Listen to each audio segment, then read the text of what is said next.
welcome everyone to today's webinar entitled Why a Transparent Hiring Market Will Enhance Your Connections with Your Clients.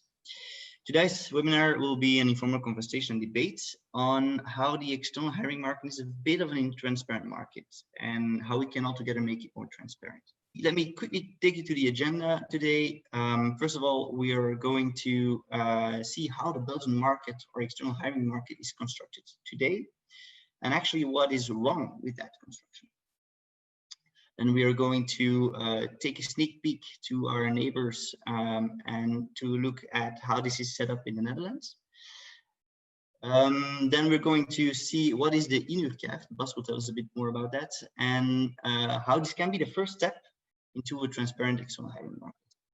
And we're going to end our webinar today with an open discussion on how we all together can make the external hiring market a bit of a more transparent market, and how this will lead to better projects and better connections with our clients. But first of all, let's introduce each other so you have a good idea on who you have in front of us. My name is Arno Morsa. I started my career as an HR consultant, where my responsibility was to match candidates with open vacancies at customers. Then I continued my career at one of the big fours, where I was a project manager or service delivery manager for CRM platforms. So we introduced CRM platforms at customers and made sure the implementation went as smooth as possible. And then from that experience, I started freelancing and started together with Ian de Swart, who is present here today as well, ChariPickers. So that's a bit for me, my introduction. Bas, maybe you can tell a bit more about yourself.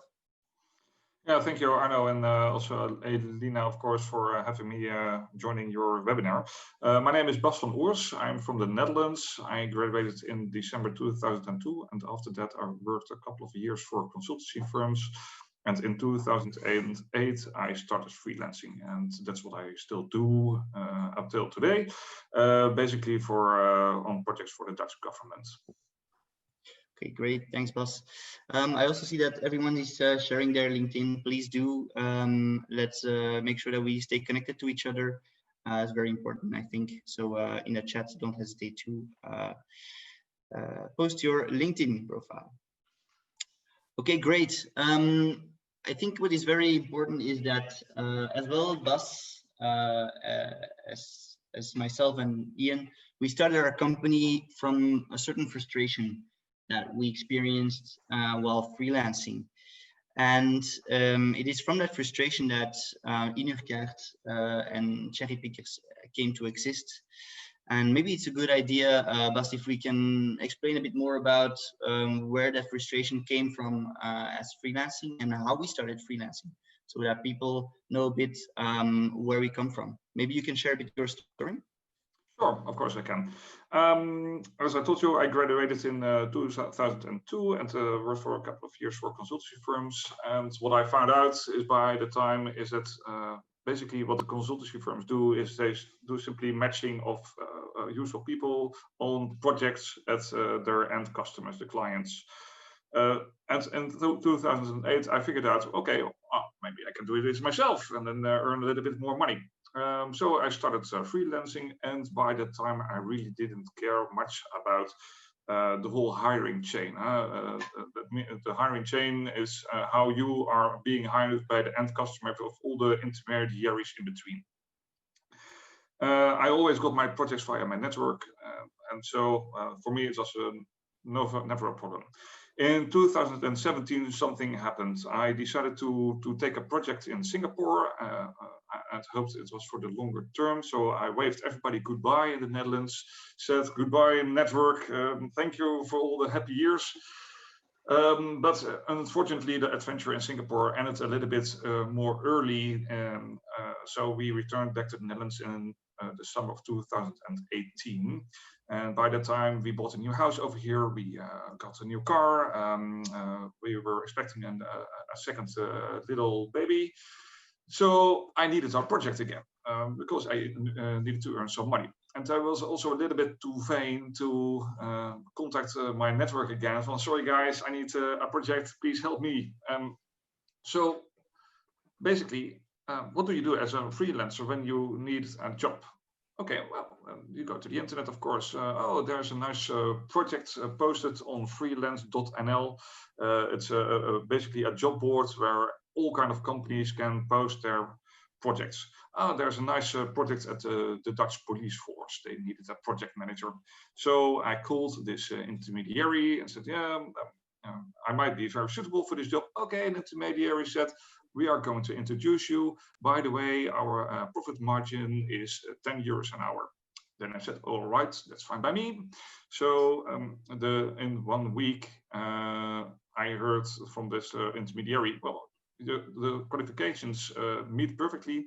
However, the tariff is too high. So the police force has identified all the candidates which have a better price quality comparison. So that's why I was rejected for this project. Later on, I found out that the police force, they have their own hiring desk. As a freelancer, you can easily subscribe yourself to this hiring desk. You have to fill in some paperwork, and then you can respond to projects directly. And I really thought, why didn't I know this? So that's where my frustration came from. And I fell flat on my face a couple of times with similar cases like this. Great. And indeed, I saw in the conversation as well, Philippe saying, okay, never start a company from frustration, start a company from an opportunity. I agree indeed, but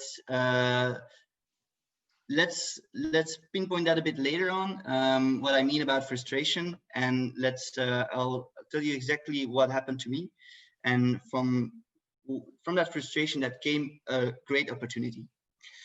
So indeed, when I started freelancing, I was looking for a job as a freelancer, and I got in contact with a middleman, with an intermediary, and they said, okay, let's find you a job. And like, great.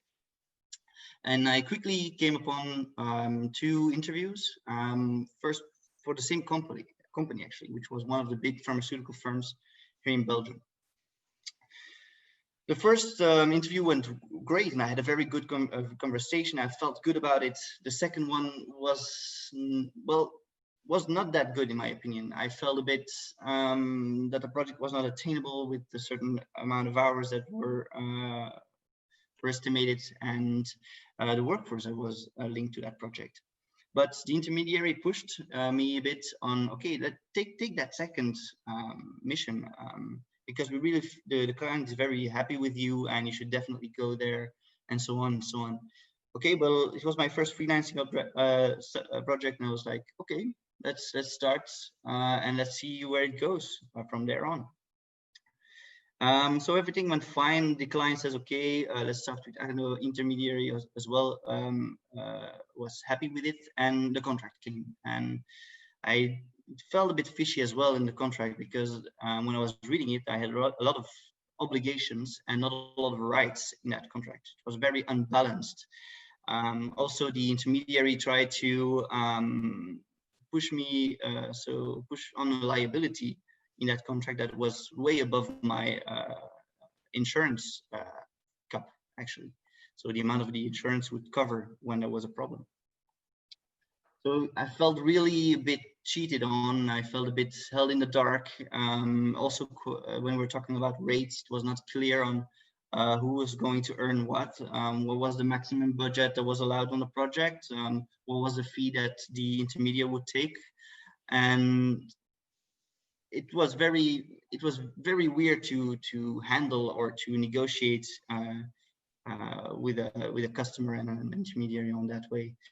And it was from that frustration that came on an opportunity where we're together with Ian, who is here as well. We're thinking, okay, this is not okay.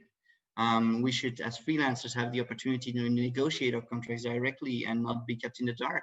We should not be signing unbalanced contracts and so on. And it's from that frustration that we started, or that opportunity we started ChariPickers. And with ChariPickers, we definitely help companies attract freelancers, but also make sure that you can manage the freelancers in a more humane way, a more balanced way, to set up transparent contracts, for example, or to provide a good onboarding and offboarding where the freelancer is heard after or on the beginning of each mission and at the end of every mission or project. So that's a bit where my story comes from, and also what we help freelancers, how we help freelancers today. And that's something that I wanted to, or that Bas and I wanted to talk about, is that lack of transparency in the Belgian market. Because what we hear today is that freelancers voice that they need to drop their rates to a level that they are not comfortable with. And even more so in Corona times, where freelancers are even asked to work for free. But on the other hand, clients are complaining that they're paying too much for their freelancers. But why is that happening? Well, in my opinion, or in our opinion, it all starts with the search of an interesting project. When looking for a project, Belgian freelancers consult their network, friends, family, old colleagues, sometimes use platforms or job boards, or they use intermediaries. And I think the latter causes a problem. Because what is an intermediary? For people who do not know what an intermediary is, it's a middleman. It's a company or a person that will find you an interesting project and will take a fee when he finds you one. So this is actually not a problem, except when it's not transparent, like it is today. Let me explain how this construction actually works here in Belgium. When you look for a project and you work with an intermediary, he or she tries to propose your services to companies in their network who are looking for freelancers.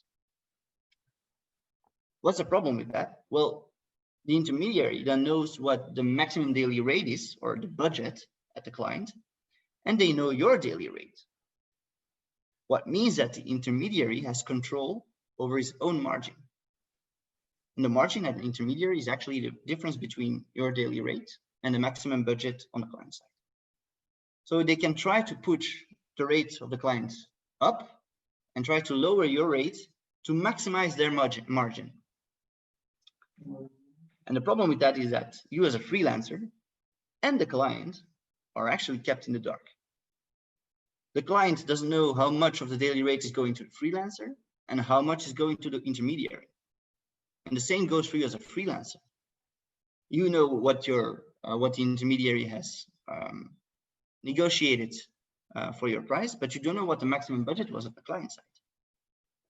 And just to give you an idea on the markup of the intermediary, it's actually not defined in Belgium, but it usually varies between 15 to 30% on the daily rate. And some intermediaries even dare to ask more. So in my opinion, working with an intermediary is not wrong. I think it's good to help you match with some vacancies that you would else not find, but it is the role of that intermediary that scares me a bit. I think an intermediary should be matchmaker and should match your capabilities with a job opportunity, but it should not be there for the contract side, because you as a freelancer, you have a VAT number and you can negotiate your own terms and your own rate. So that's a bit what for me where is a bit of the issue and what causes actually the intransparency. We all know that the Netherlands is a better student than Belgium because the Dutch market is a bit better regulated as the Belgian one. How is that working actually in the Netherlands? Do you also encounter the same problems there? Yes, of course. It's also the same problem over here, and basically it starts with a lack of awareness. There's a lot of unawareness among freelancers. They simply don't know what the hiring process of the clients actually is, and that's where it basically starts with. If you are able to figure out the hiring process, then it's much easier for you as a freelancer to navigate through this forest of intermediaries and middlemen and job boards and so on. A lot of issues when working with intermediaries, and I also feel that it varies a bit from where we're from. Bas, you had indeed a possible solution for that transparency problem with intermediaries. Huh? You, together with your business partner, started actually inhuurkaart. Can you explain it a bit to us? What is it, and how can freelancer benefit from that? Of course I can. But first, let me tell you a little bit about the Dutch freelance market. Over here, you have an overview of how the Dutch hiring market works. On the left hand side, can you all see my laser pointer, by the way? Yeah. Okay. You have the freelancer, and on the right hand side, you have the clients. So basically, there are two systems in the Netherlands by which freelancers are being hired by the clients. I will start with the bottom one. We have a client over here, and he has contracted, for example, 3 preferred suppliers. So that means that all the freelancers, when they want to work for this end client, they must go via the preferred supplier. The second way is that the client has set up a so-called marketplace, or when it comes to governmental organizations, a dynamic purchasing system. So that means when you want to go and work for this end client, you first have to subscribe to this marketplace, or when it comes to a dynamic purchasing system, you must be admitted to this system by filling in paperwork, sending in official declarations.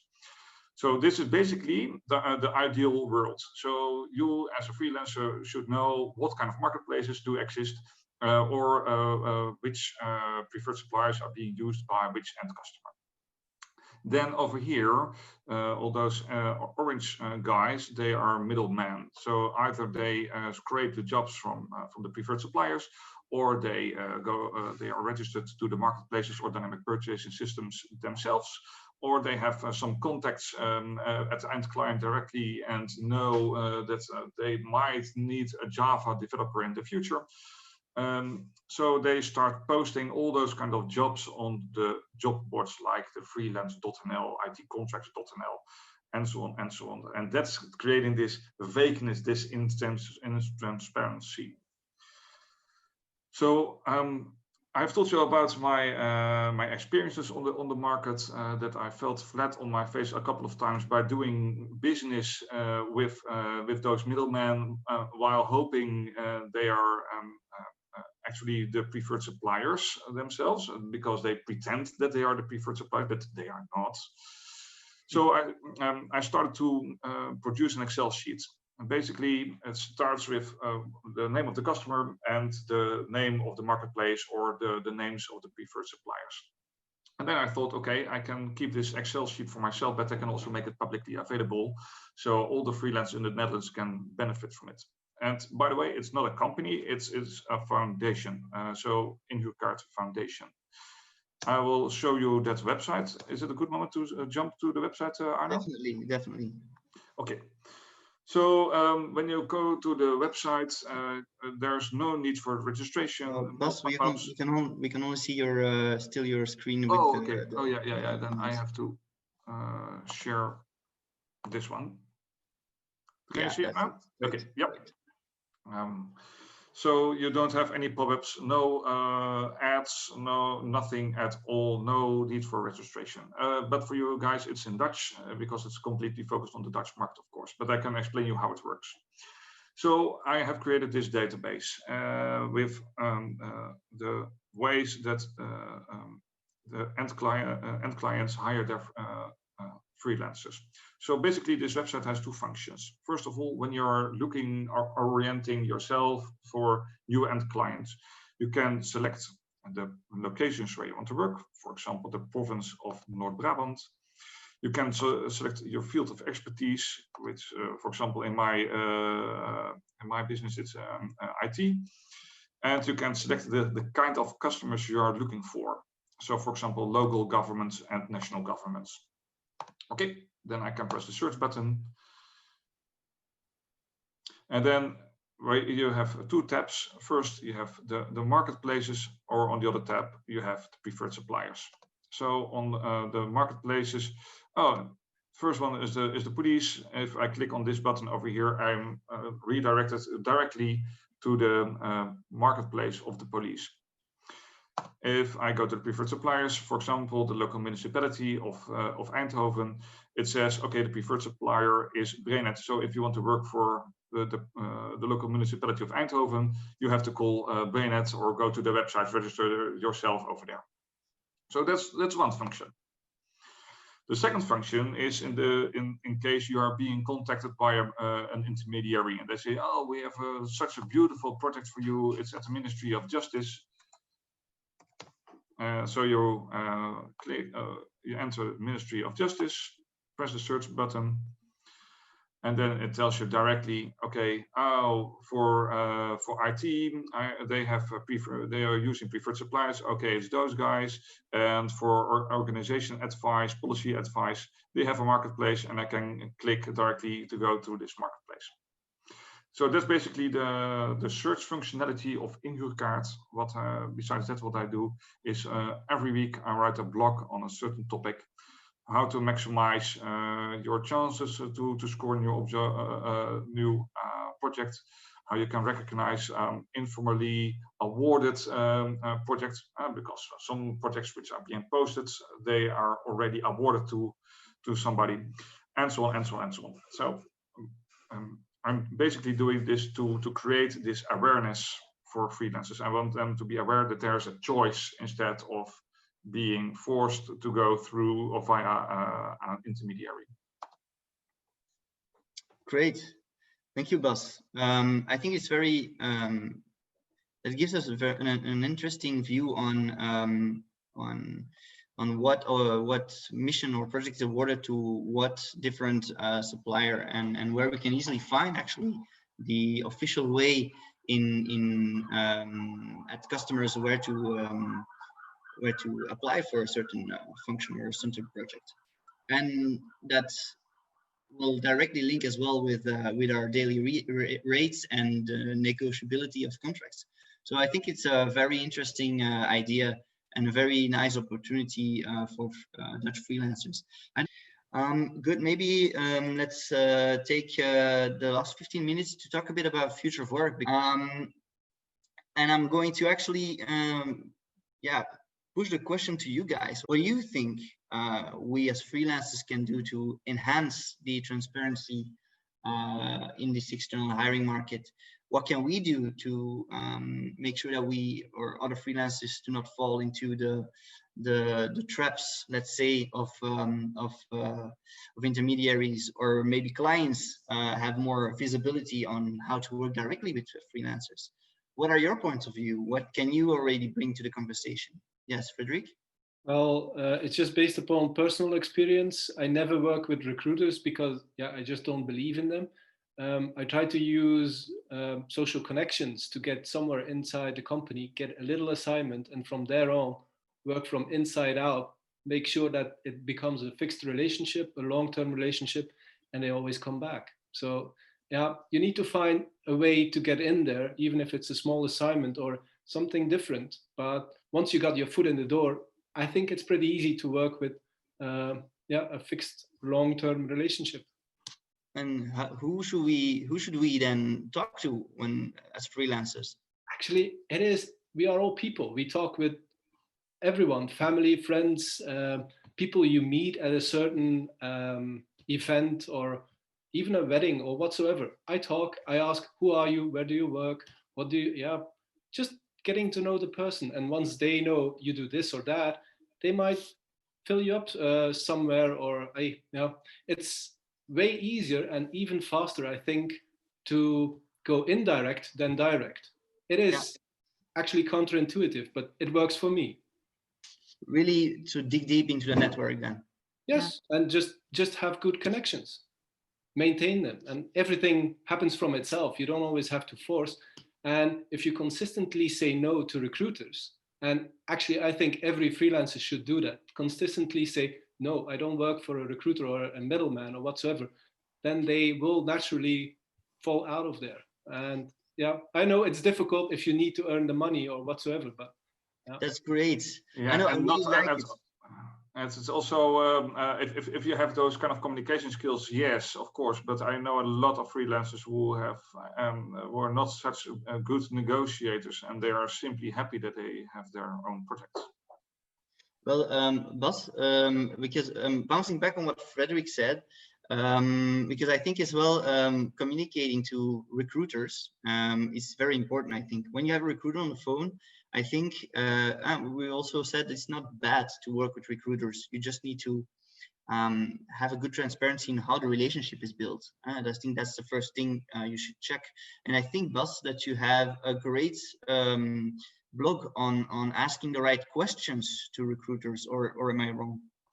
Yes, of course. Yeah, the first question is always, are you a preferred suppliers? And if they say yes, of course I am, then the next question should be, okay, how many freelancers do you already have placed at the end customer? Do you have some resumes? What are the conditions and so on? Because also the conditions amongst the several preferred suppliers can differ. Also when it comes to anti-competition clauses, profit margins, and so on. So yeah, I think that is very important to, if you have a recruiter on the phone, really ask a lot of questions. Do you work with your client frequently? Do you have another freelancers put on that project? So really have a good idea on what is the relationship between the client and the intermediary. Some other insights, perhaps, how we can enhance customer relations and how we can make sure as freelancers to have projects directly. I probably should share what we have discussed earlier this week with Matthew Matola, who used to run freelance program at Microsoft and other organizations. And he mentioned avoid HR departments. So go directly to those who actually having the problem and, you know, for the project you may want to work for. So try to find that person and contact them directly, because what happens, and I think some other speakers also mentioned, is that the hiring process becomes not only within HR, but actually throughout the organization, and everyone's a little bit the hiring person right now. So I guess if you find that direct contact, that's going to be easier on everyone.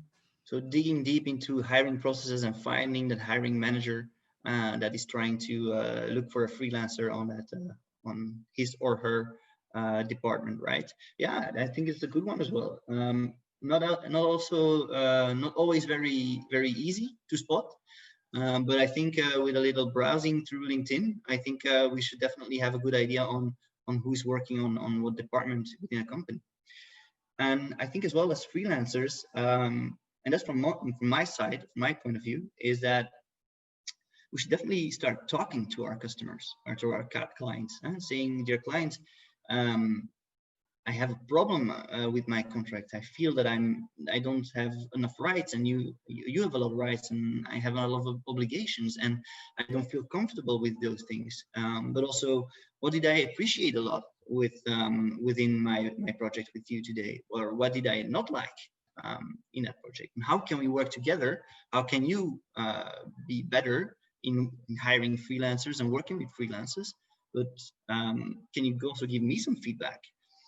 I think that's very important as well when working with clients and also educating them a bit on that it can be different.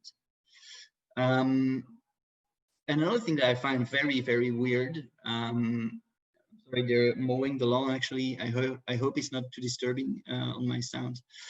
The other thing is, if I'm an employee and I am looking for a job. There are certain companies that I want to work for. Let's maybe name the usual suspects: Google and Apple, Tesla. I really want to work for those guys because they're innovative and they are employer I want to work for. But a freelancer, we have the same. We are humans. We have the same actually desires than an employee, for example. Maybe we also want to have a freelance assignment for Apple or Google or I don't know, Amazon. But where can we find those vacancies? Because if I'm an employee, I just go to the website of Apple and I go to open job applications and I know what I can sign up for. But as a freelancer, if I go to Apple or Amazon or whatever, I cannot see what vacancies are open for external people or freelancers. Is that something as well that you guys feel is very up to date, and is that also something that is current with in your companies, Bas? If I can add something to that, yes, I do really recognize this myself. For example, at my current project at the Ministry of Justice in The Hague, I'm also hiring other freelancers, and this goes via a completely different process than the HR department. It goes via the purchasing department, which is actually kind of funny, and they completely don't talk with each other. So the whole onboarding process is also completely different. When you as a new employee enters the ministry, then you are going through a whole process of 1 week of some classes. You have to sign all kind of documents. And when you come in as a freelancer, okay, here's your login name, here's your password, go sit over there and do your work. I totally recognize that as well, because I had the similar thing actually when I was starting as a freelancer with that famous company. They just put me on a seat and say, okay, figure it out. And I think at the very center of it, I think we're all human.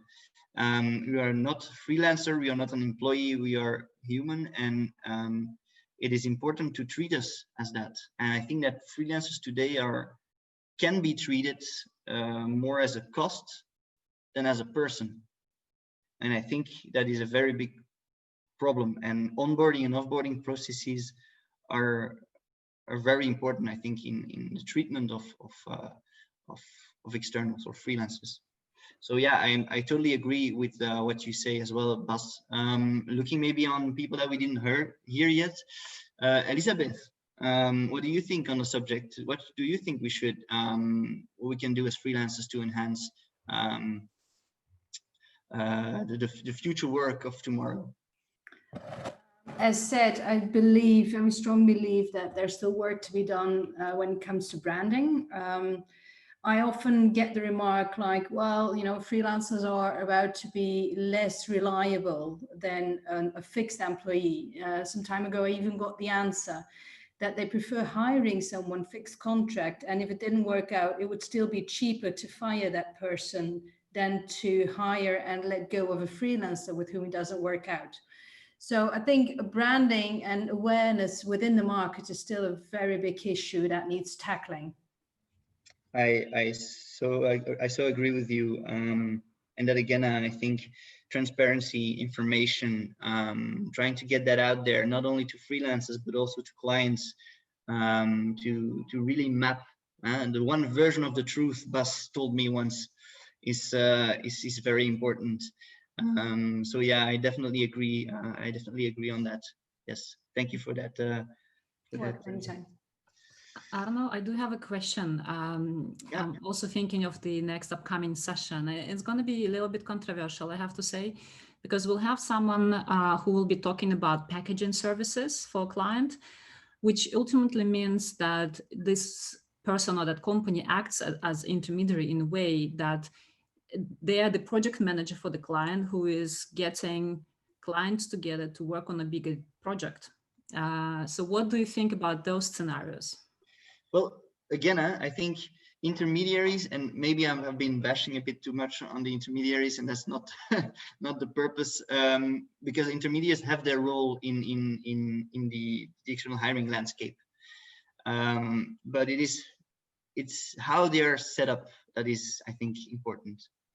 If an intermediary is there to match a certain profile to a certain customer and keeps just doing that, it's fine, I think. I think the problem is that when an intermediary is starting to negotiate on your behalf, negotiate contracts, negotiating daily rates and so on, and is doing that not in a transparent way, I think there it becomes an issue, I think.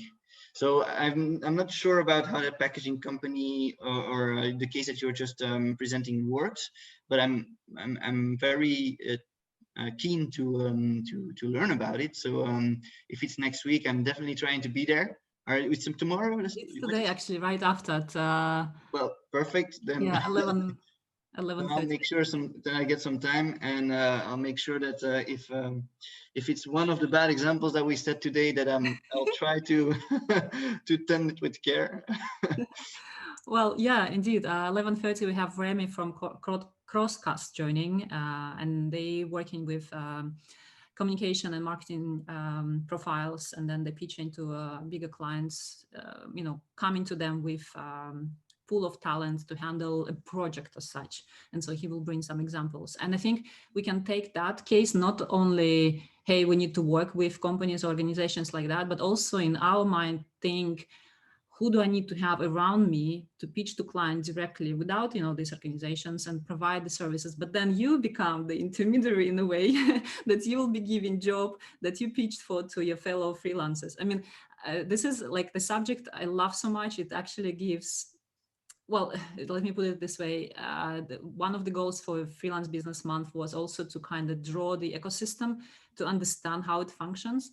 And I think now we have very important discussion when we actually realize how many players are there and who is acting how, and what are the dependencies between them. So hopefully sometime in the future I'll have time to actually produce something more detailed for everyone to understand the system a little bit better. So yeah. That's great. That's great. No, I'm keen to see as well what you come up with, because I think the ecosystem is complex and not complex. Actually, I think the partners today made it complex, or the people who are on that market made it complex. I see we're running out of time. We have 3 minutes left. And I definitely want to take that 3 minutes to to maybe summarize a bit. So I think we are all very aware of what the intermediaries are here on the Belgian markets, what their role is, and what the construction errors are, and how that implicates on transparency on the external hiring market. I think as well, Bas, on the Dutch market, that some of those problems are still also very up to date, let's say, are very common today. And that's even a market that is a bit more experienced in that still has their challenges as well. If I summarize what we can do to make it more transparent altogether as freelancers, I think all starts with communication and information. It's to communicate with clients on how to work with them directly, how you feel on projects, so they can be aware of how the situation is going, but also to communicate with intermediaries to find out how the relationship is with customers. And if I take the point of Frederick as well, is to communicate with networks, with your network, and to find that customer directly. To take your time to look it up and to see how we can enhance that communication with our clients as a whole. So that's what I wanted to say for today. I hope you all enjoyed the webinar. I want to thank Bas and Elena for participating, and all you guys as well for your amazing contribution. I think it's the first time that we had so much, let's say, communication or conversation in the chat, which is really nice. I like it a lot, and also the possibility that you voiced your problems. I love that a lot about this session. So thank you all.